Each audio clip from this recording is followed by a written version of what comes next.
ගාම්සේක මහත්තයා දැන් මේ ගමේ සිද්ධ වෙන නම් එච්චර හොඳ දේවල් නෙවෙයි ඈ. ගාම්සේක මහත්තයා දන්නවද? අයි පුරු මහත්තයා දැන් මොකද සිද්ධ වෙලා තියෙන්නේ? ආන් අර පාළු ගොඩනැගිල්ල මොකෙද්ද දෙකෙන් නතර වෙලා ඉන්නවා. ඒක මොකෙද්ද කොහෙන් ආපු එකෙද්ද කියලා අපි දන්නවද? ගාම්සේක මහත්තයා දන්නවද? පුරු මහත්තයා දැන් මේ ගමට මොන වසංගත වෙනවද කියලා මට තේරෙන්නේ නැහැ. අන්තිමට දැන් ඔබට මන්නේ රාජකාරී කරන්න ඕනේ. පුරු මහත්තයා කෝකටත් පුරු මහත්තයා ඔය ගැන හොඳ හොදිසියෙන් ඉන්න ඕනේ. එහෙම තියට ගාම්සේක මහත්තයා ආන් දැන් ඒකට කෙල්ලෙකුත් රින් ගන්න පටන් ගත්තා. ඌවාසේ මොන වෙනවද කියලා අපි දන්නවද? ගාම්සේක මහත්තයා දන්නවද? මේ පුරු මහත්තයා බල හරියන්නේ නැහැ. බල නෙමෙයි. දැන් අපි අර ගමේ 7 දෙනෙක් එකතු කරගෙන දැම්මම යන් ගිහිල්ලා බලමුකෝ මේක. ඈ දැම්ම යන්න. හරි. එනවනේ. යන්න. මෙන්න ගෙනාවා. අපෝ පරක්කුයි.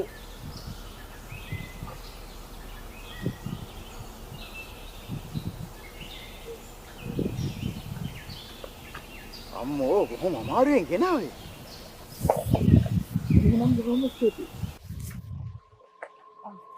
හයිස්කෝලේ දන ගහගෙන ඉන්න වෙන්නේ නැහැ හොඳේ.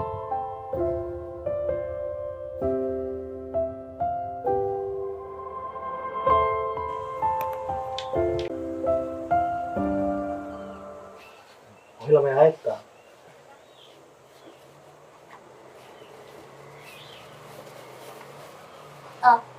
මේ ඇඳුම් ගන්නකො. කොහෙන්ද මේව? මේ කිලිටි ඇඳුම් ගලවලා ඔක දැම්මම ඇඳ ගන්න. දැම්මම.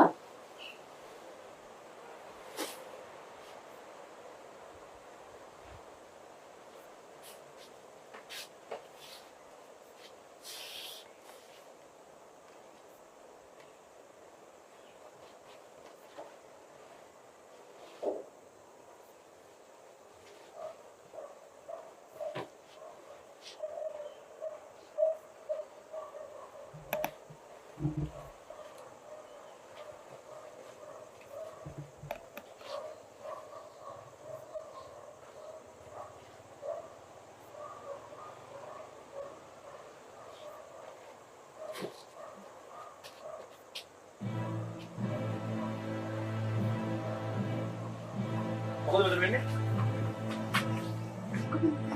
කන්නමියෝ. අම්මේ. අප්පච්චි.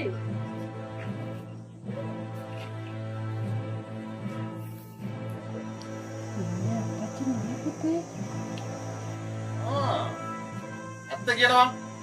තමුසේ කවුද? මොනවද මෙහෙ කරන්නේ? මහත්තයා මගේ අප්පච්චි කොහොමද? එයාත් එයාගේ දුව හැමෝටම වෙනවා.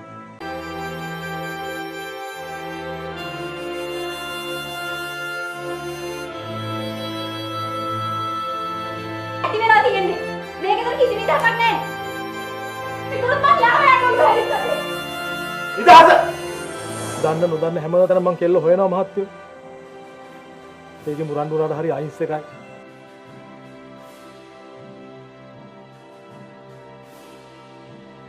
මං ඒ කියනකම් බලාගෙන ඉන්නේ මහත්තයෝ.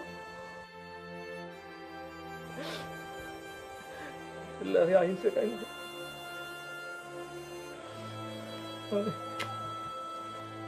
මට කෙල්ල වල දෙන්නවද?